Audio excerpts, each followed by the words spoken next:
Hello everyone, and welcome to another coding adventure. No doubt you've encountered one of these fiendish little things before, a perplexing puzzle with quintillions of permutations known as the Rubik's Cube, and our quest today is to write a program capable of solving it. So let's begin by creating a virtual cube, for which I've set up 3 loops in the code here, going -1, 0, +1 along each axis, which spawns in 26 little cube meshes. And running that now gives us this exciting result. The individual blocks here are known as cubies or cubelets, but we obviously need to slap some stickers on them still so we can tell them apart. I'll refer to these stickers as facelets in the code and create them along each non-zero axis direction, meaning that corner cubelets get 3, edges get 2, and the centers just get 1. This facelet function I'm calling, by the way, simply spawns in another cube mesh, positioned out along the given axis from the cubelet, and also scaled along that axis by a thickness parameter. Finally, the axis is mapped to an index between 0 and 5, so we can assign a unique color to each of the sides. Okay, let's see how it goes. So I'll bring in the settings, and we can try bringing down the scale and thickness values to something not like that. Let me adjust a little. Alright, that's looking better for the scale, and I'll bring down the thickness some more. Oh, don't want it to be negative though. The GP is making some interesting abstract art out of that. Cubism, I suppose. Anyway, let's get some color going. So I'll set this first face to be green, and let's think of that as the front face of our cube. The back face then needs to be blue if we're sticking to convention, and then in between those I'll put in a red face on the right, paired on the left with orange, and that leaves our final pairing as white on the top and yellow on the bottom. Alright, there we have our cute little cube. Now we just need it to do something. I guess I'll begin with some simple keyboard controls for rotating the left, right, up, down, front and back faces. For instance, if we press the letter L, we'll want it to start turning the face that's pointed along the negative x-axis, and holding shift can just switch which way around that turn takes. So given some axis, we can loop over every facelet and test if it's pointed in the same direction, which would mean that the cubelet it's attached to is one that needs to be turned, and that information can then be entered into a queue of animations that we need to process. Alright, so each frame we just need to grab whoever's at the front of that queue, increment their animation timer, and use it to calculate the current angle. The cubelets are then rotated by that angle, and finally once the animation's complete, it gets kicked from the queue. So let's give it a whirl. I've set up some button controls as well here, and we can try turning the up face, perhaps.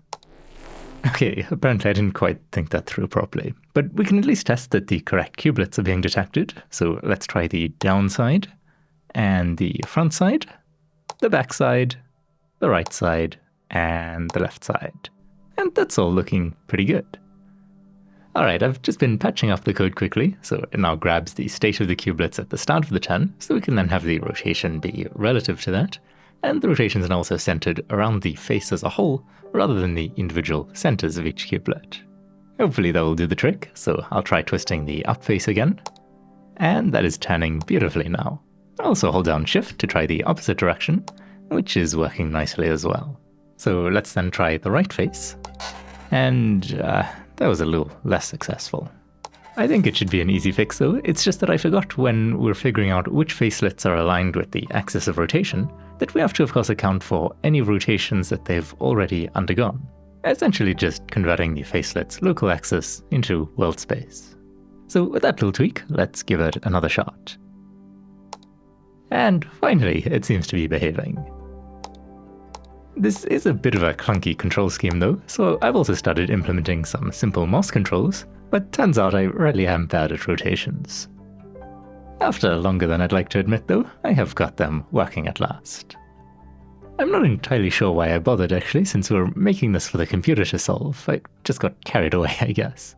Anyway, the computer's going to need to search many millions of moves, I imagine, and even bypassing the animations of course and just applying the 3D rotations directly is still going to be ridiculously inefficient. So this is a nice graphical version for us to see what's going on, but we should make a more compact representation for the computer to enjoy. Let's begin by separating the cube out into edges, corners, and centerpieces. These centers don't really matter though, because while one can turn them around, doing so is equivalent to just turning both of the adjacent faces the other way, And so we can simplify our lives somewhat by just considering them to be locked in place.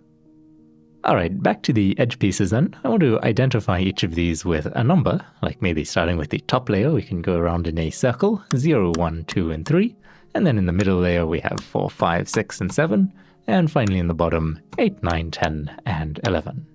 Now what I'm thinking is that we can pack these 12 numbers up into a 64-bit integer, like so, and then rotating the bottom edges like this, for example, would correspond to simply shuffling those bits around to be like this instead.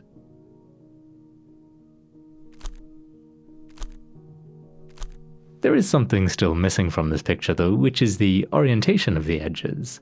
Like if we take edge 0 over here, it currently has its white side facing up, but with a little maneuvering, it could land in the same spot, only the white side's now facing forward instead. So we need some sort of system for defining which of the two orientations an edge is in.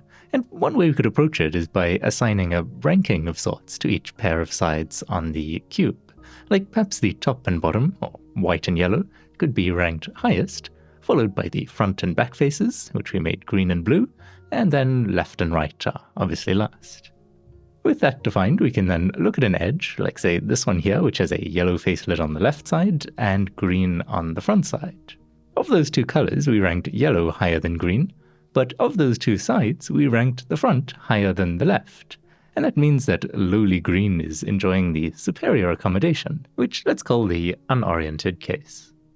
If we look at this edge up here though, blue is ranked higher than orange, and it's on the top side, which is ranked higher than the left, so the hierarchy is being followed this time, making it the oriented case. Alright, back to our big binary number then. We can insert an extra bit for each edge, which let's say should be 0 if the edge is oriented, and 1 if not. I think that's a nice compact way of describing the cube, although we're still missing the corners of course, so let's quickly speed through the same process for those. So I'll assign IDs 0, 1, 2, 3 in the top layer, and 4, 5, 6, 7 in the bottom. 6 is in hiding currently, but there he is of course. Now we need to think about orientation again, since corners have 3 facelets, meaning 3 possible orientations, but every corner has either white or yellow on it, meaning we can always just focus on what side that sticker appears. So here for instance, yellow is on the top side, which is the highest rank, and so we can call that case 0. But if it were on the front instead, that's ranked in the middle, so let's call it case 1, and finally if it's on the left or right side, that'd be case 2. So we can pack these corners into a single integer as well, though this time we need only 3 bits for the IDs, but 2 bits for the orientations. In the code then, we have this cube state structure to store our edge and corner values, and we can also create constants for what those values will be in their starting configurations, meaning that testing if a cube is solved is as simple as comparing 2 numbers. Now for the fiddly bit, which is actually updating the cube state when a turn is made. So there are 18 total turns we need to account for, and that's if we don't include the so-called slice turns, which affect the centers as we discussed, and if we count clockwise and counterclockwise quarter turns, as well as half turns, all as their own individual moves. I mean, we could simplify by saying that only clockwise quarter turns exist, and you have to do them twice to go halfway round and thrice to go counterclockwise, but that feels a little weird to me. So anyway, I've set up a quick test here to make each of those 18 turns on the cube, just for some visual verification. And in case you care, the move index is being converted into the axis and turn direction we need for actually doing the rotation with this little helper function here. Okay, so let's try running it, and just make sure that it's doing what it's supposed to be doing.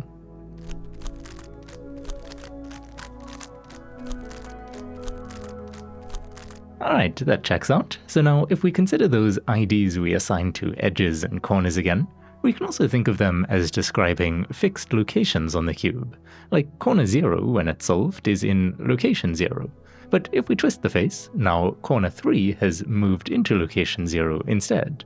Meanwhile, corner 0 has gone to location 1, and so on. So it'd be handy to have a map of where the cubelets in each location get transported by each of the turns. And that's exactly what this little function is for. It just makes each of the 18 turns to see what goes where, and then prints that out for us. So let's run it quickly.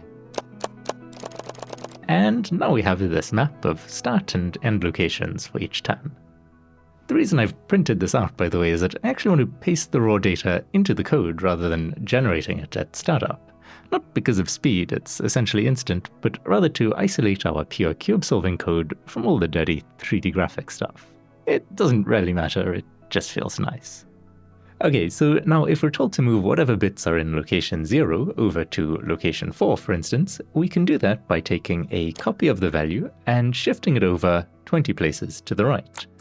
And then we just have to make a mask for that location so that we can clear out the bits we don't want to move, and an inverse of that mask to also clear out whatever old data is in that location. Finally, the two values can then just be ORed together to combine them. Alright, so over here I've created this move class now to hold the masks and shift counts for the 4 edge and corner cubelets that are affected by the move.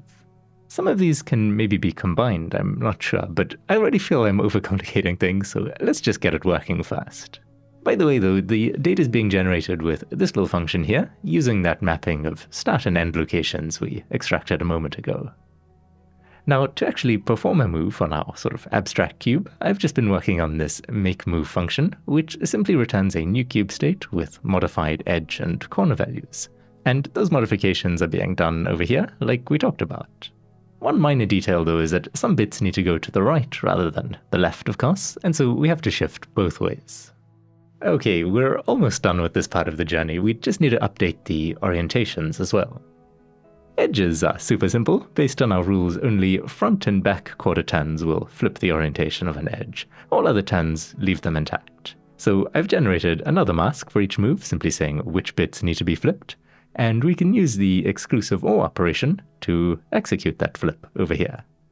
If you find all this bit manipulation stuff very mysterious, by the way, you might be interested in my still work-in-progress series on digital logic, because I've suddenly found playing around with that stuff to be very helpful. In any case, corners are a little more intricate to deal with. Firstly, top and bottom turns cause what we called orientation 0 to remain 0, but orientation 1 gets turned into 2 and orientation 2 gets turned into 1. Then for left and right turns, 0 becomes 1, 1 becomes 0, and 2 remains 2, while for the front and back, 0 becomes 2, 1 remains 1, and 2 becomes 0. This will be on the test. The best I managed to come up with for handling this is a little switch over those 3 types of turns, with some more bit manipulations to transform each orientation to its target value. I definitely feel like I'm missing something more elegant though, so I'd love to hear if you have better ideas. Alright, I've been spending some time just twisting things around and making sure all the bits are in their proper places. There was some misbehavior at first, and I had to track down a few sneaky bugs, but I'll spare you the details of that tedious process. As far as I can tell, it's working correctly now, and that means we can finally start trying to solve this thing.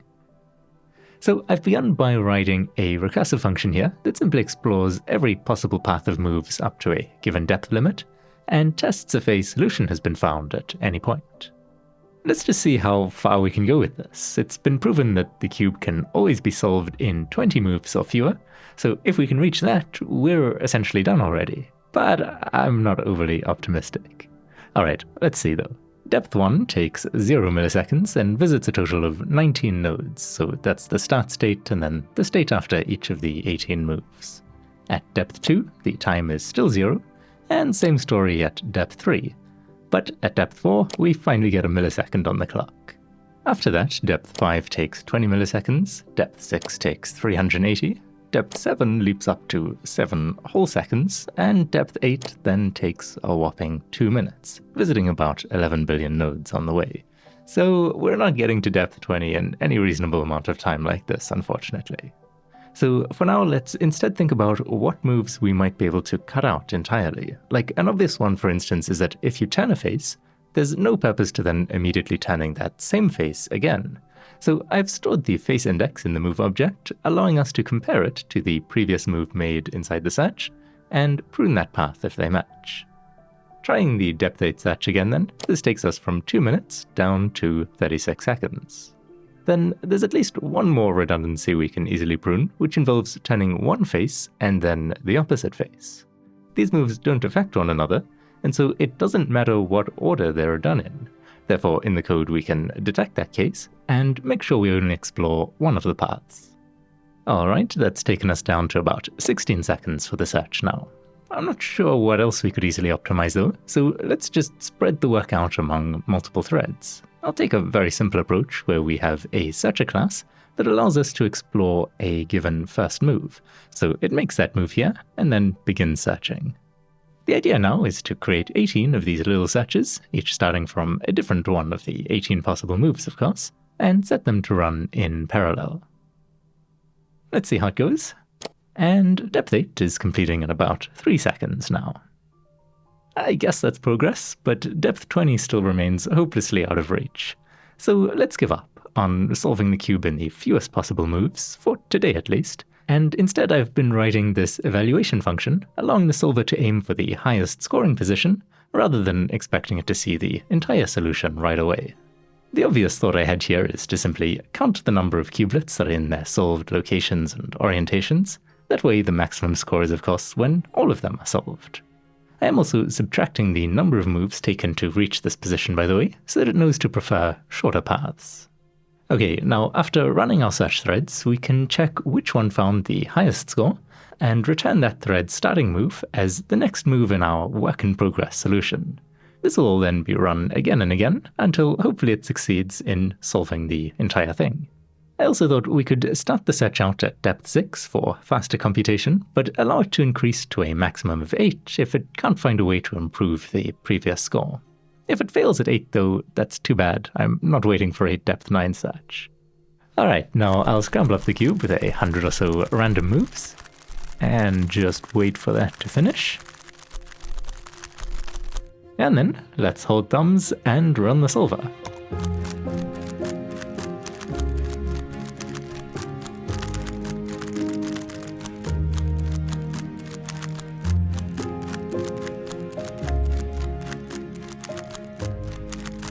Wait, did that actually work? I was not expecting that. Alright, well, what I want to do then is just run it 1,000 times, let's say, with different scrambles of course, and gather some statistics about the solves. I'm going to name this the greedy solver since it tries to accumulate correct cubelets as quickly as it can without any real care for the future. And the statistics are in. It is taking on average 44 moves to solve the cube, with about 10 seconds of computation time. However, it only actually succeeds in solving the cube in a measly 9.6% of attempts. So we got pretty lucky with that first attempt, I guess. Much more commonly what happens is it gets itself into a position like this, where the cube is mostly done, but it just can't see far enough ahead to fix the last few pieces without messing up the rest. Okay, 90% failure is not good enough. We desperately need to search deeper, but we've seen the exponential explosion that occurs, so rather than increasing the depth, how about we do a second search that goes backwards from the solved position and see if the two searches overlap at any point, which would of course mean that we've found a path to victory. So I've just duplicated our search code to make this version here that simply stores all the states it encounters in a big list, along with the number of moves taken to reach each of them. Once that's been run, starting from the solved state, we can then transform the lists from each thread into a giant dictionary that allows us to look up a cube state and see how many moves away from solved it is. Okay, I've then also been modifying the greedy solver quickly to incorporate this lookup in its evaluation. So if it finds the current position in the dictionary, then it knows for sure that it's on the right track. These lookups are fairly fast, but we're doing so many that it does add up very quickly. So I've also added this cheaper lookup first, which only tells us if the state might be in the dictionary. Additionally, I've kept the size of it very small, only exploring 5 moves backwards, which uses about 10 megabytes of memory. Going one move more jumps up to 150 megabytes and unfortunately slows the search down quite significantly. Alright, with that done, let's scramble up another cube here and see how our new solver fares.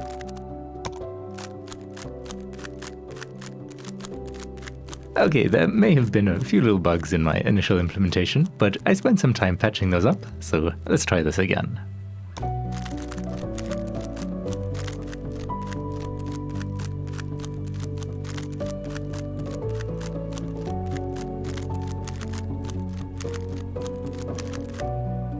Nice, it seems to be working. Just for fun, let's try another scramble, and this time I'll make the cube sort of see-through, so we can get some sort of sense for how it all comes together. We're also going to need a name for this new version, and since it uses a so-called meet-in-the-middle approach, let's call it the sandwich solver. Taking a look at its statistics from 1,000 solves, it has an average move count of 39, a computation time averaging 7 seconds, and a success rate of 72%. So a big improvement, up from 10% to be sure, but I wouldn't say I'm satisfied with the sandwich. I don't really know what to try next though, so I've just been browsing this overview of existing techniques, and it talks about things like right coset spaces and iterative deepening A-star, which all sounds intriguing, but that's definitely going to require some research. What has caught my eye as something simple we could try today though, is just this concept of using a restricted moveset for part of the solution. So remember how the orientation we defined for edges is only affected by front and back turns. And in case that didn't make sense earlier, let me show this on an actual cube quickly. Like, say we want this white-green edge here to be flipped so that white is on the top instead. We can twist the top and right and bottom and left faces as much as we want. That's never going to happen. As you can see, we're obligated to turn the front face or back face in order to get there. Corners, on the other hand, if we check our notes here, can get to and from any orientation without front or back moves. For example, let's take this red-blue-white corner over here and see how we're able to cycle through its 3 orientations with just right and top turns, for instance. The significance of all this is just that once all edges are correctly oriented, we know then that front and back turns are no longer necessary to solve the cube. And so that's where this evaluation function aims to get us, simply by counting up the number of oriented edges and returning that as the score. Again, taking move count into consideration as well, of course. If we run this now from a random scramble, we can see it takes just a handful of moves to get the job done. So this will be the first phase of our solver, but as soon as we detect that the score for all 12 oriented edges has been achieved, we can switch to phase 2, the sandwich phase, in which front and back turns are eliminated from the moveset. That means there are just 12 possible moves now instead of 18, and this allows us to search an extra 2 moves deeper in roughly the same amount of time, and we can increase the lookup depth by 2 as well, without too much impact on performance. Finally, the evaluation function for this phase I've just left exactly the same as our previous sandwich solver, simply checking if the position exists in the lookup, and if not, then falling back to the greedy evaluator. Alright, let's grab a scrambled cube and see how it goes.